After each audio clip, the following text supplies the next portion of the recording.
I'm Kevin Neff, and welcome back to Kickin in the 757. Have you ever want to try someplace different, someplace new, maybe someplace out of the ordinary, and your only requirements were that it had 60 craft beers on tap, was decorated throughout in an industrial steampunk theme, and has a bar and a restaurant on top of a bar and a restaurant with a VIP lounge overlooking the lower bar and a restaurant in between? Well, if that's the case, let me introduce you to Brick Anchor Brew House in downtown Norfolk.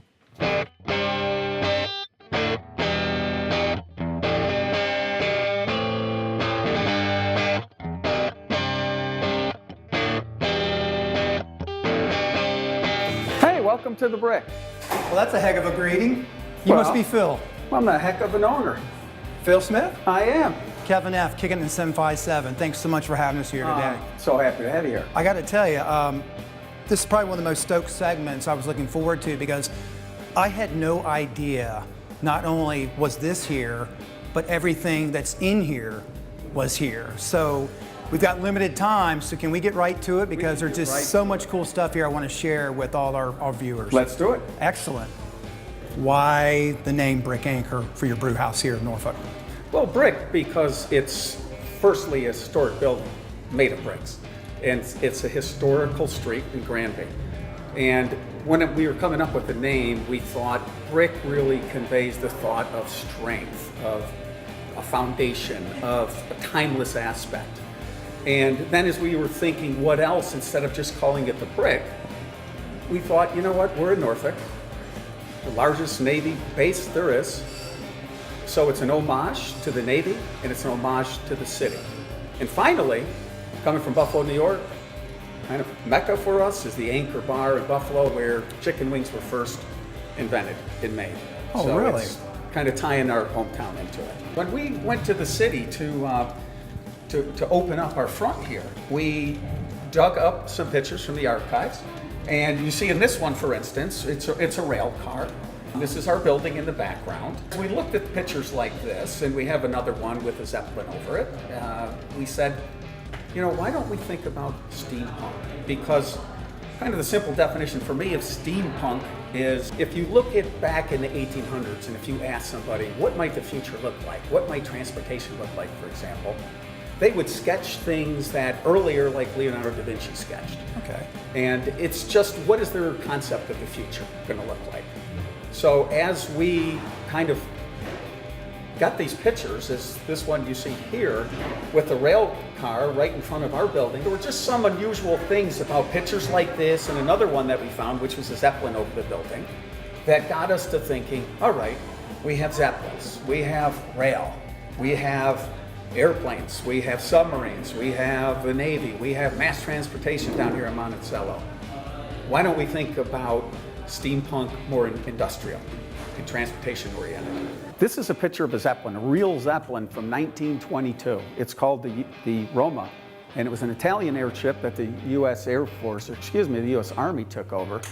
But the unique thing about that is it's very nearly over our building right now in this picture. And an unfortunate part of it is about 30 minutes to an hour after that, it unfortunately crashed, and 34 people lost their lives. And it was before the Hindenburg, but yet nobody knows about it in our place in history for Norfolk. So Phil, what do we got going on here with all the clocks and industrial feel, and tell us about that. Well, yeah, so we wanted to, again, integrate steampunk and a little bit of science fiction, if you will, into our theme here. And one of my favorite books growing up was The Time Machine, an old movie. And so what we wanted to do here, Kevin, was to kind of replicate or give that feeling in some sorts that time is important, but time necessarily doesn't matter when you're here with friends. So for instance, we have a clock here that it spins backwards. We have written in Latin, on this side it's tempus, and on this side it's fugit. Basically, time flies. And, you know, for the time machine reference, but also because when you're sitting here in our restaurant and in our bar, enjoying our great food and great beer, that time really shouldn't matter. Yet you're there talking with your friends and family and enjoying the time and not worrying about the future. I heard you have 60 craft beers on tap. We do. Yeah, we have 60 on tap and 30 in bottles. And we're very proud because what we have done is to make sure that we're supporting especially our local brewers. So if you look at our front 20 taps, these are all local breweries or Virginia breweries. In fact, we built the cooler just for these Virginia beers. We've gone into a partnership with one, Pleasure House Brewing in Virginia Beach, that they brew our beer. And we're the only ones that sell it along with the Pleasure House Brewery. So we want to support our community. Generally, people are going to come here for the beer, but they're going to stay for our food because our food is exceptional.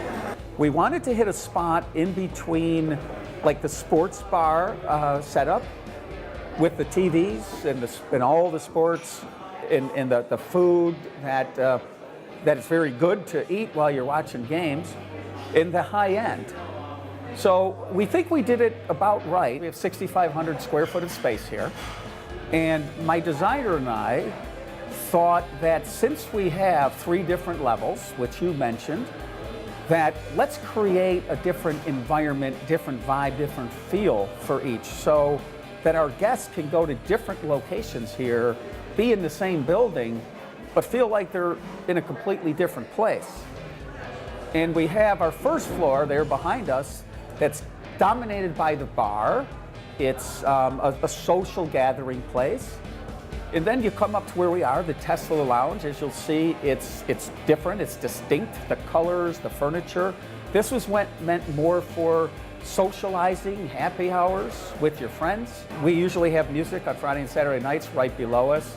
So this is one of those preeminent places that people love to reserve because they're right over the band that's playing, but yet they're separate a little bit from it, and they feel that they're in an exclusive club of sorts. Some who knew the old Jack Quinn knew there was a room upstairs and here in the lounge mezzanine, but they definitely didn't know what we've done to it and what the opportunities are for events. We have space for up to 75 people. It's isolated, there's no through traffic, it has its own bar, it's very co-located with the kitchen, own facilities, an elevator.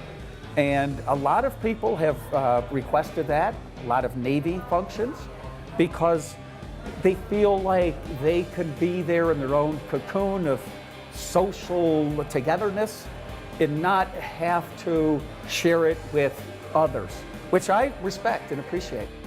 We have something for everyone here, I truly believe. And I've always been service-oriented. We're going to take care of our guests.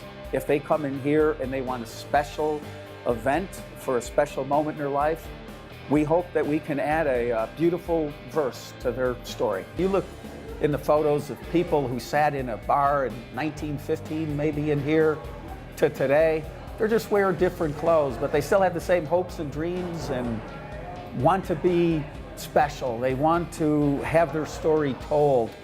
And this is a place where they can come and tell it. Thank you again to Phil Smith, owner of Brick Anchor Brew House. Phil, you've been a great host. My pleasure. If you want to do something different, unique, and venture out to downtown Norfolk on 241 Granby Street, 241 it is. Do yourself a favor and check this place out because, as Phil said, people may come for the beer, but they stay for the food. So once again, Phil, thank you so much. And whether it's for the beer, for the food, or maybe hosting your own event at Brick Anchor, definitely do yourself a favor and check it out and come on down to 241 Granby Street. Until next time, I guess, Phil, that's a wrap. Cheers. Cheers, guys.